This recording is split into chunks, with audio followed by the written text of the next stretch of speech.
Good morning mga kamaming, bisi-bisihan dyan kahit nasa bahay lang, kahit tirik ang araw ay rumarakit pa din. For today's video nga po mga kamami at ayan nandito ako ngayon sa aming pamilihang bayan para mamili ng aking mga ititindang gulay. At dahil nakasingle lang ako ngayon ay ipapasakay ko sa mga tricycle driver ang aking mga pinamili at ayan. Pagdating ko nga po ay binuksan ko na ang aking tindahan at inayos ang mga gulay at para makabenta na rin mga kamami. Tiyak pang pambiling tuyo, pang ulam. Ha! At ayan na nga po mga kamami ay meron na po tayong buenaman.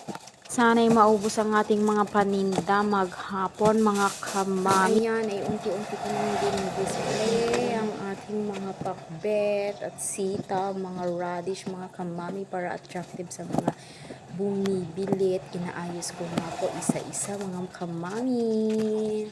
Tapos na po tayong nag-display mga kamami at bumili na po kayo ng mga upo. Ayan, nakikita nyo naman po. Thank you for watching!